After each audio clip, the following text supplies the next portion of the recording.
আল্লাহ তুমি ঘূর্ণিঝড়টা হাত থেকে তুমি আল্লাহ নিজ হাতে বাঁচালো। ধানলা কারণে ভাগ্য ভালো আল্লাহ, তুমি রক্ষা করলো আল্লাহ। একমাত্র দিয়ে ছাড়া কেউ নাই আল্লাহ। ধানলা কারণে ভাগ্য ভালো বাঁচে কেন আল্লাহ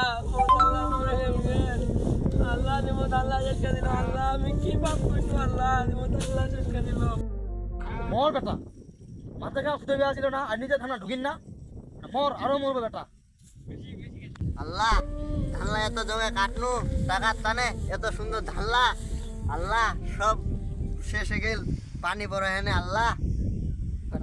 মোর তো ধানলা শেষ হয়ে গেল, খাওয়া করে রাখনো অন্য শেষ। তোর ফের কি ক্ষতি হলতে? ভাই আমি ধানলা কাটনু টাকার লোভে, আল্লাহ মোর তো ধানলা পচে যাবার মতন হয়ে গিয়ে গাছে আছে।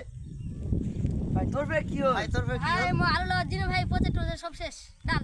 যাক মোর ধানলা ছিটছে, মোর ধানলা পড়েই নি বেটালা মইছেন না। আমি কইনু না যে যমুনা টিভি দেখিনু না যে বন্যা হবে, তুমি করে ধানলা কাটেন না, তাও কাটলেন, লোভে পাবে মৃত্যু। ভাই তোর ধানলা তো ঠিকছে, আমার একটা পরামর্শ দেয় মধ্যে ধানলা নষ্ট হয়ে গেল।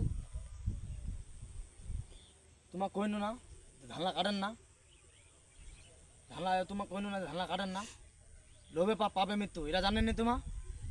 ভাইজা নাকে তেল দেন, ঘুমাও যাও। ওরা ভাই মোক তো দুজন কাক পরামর্শ দিল ধানের, এবার মোক আলো পরামর্শ দেই না কোনো, মধ্যে আলুলা পানি পচে গেল।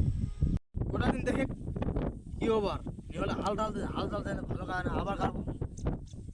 এই বেড়া লাগতো কোন উমা তো মরে গেল।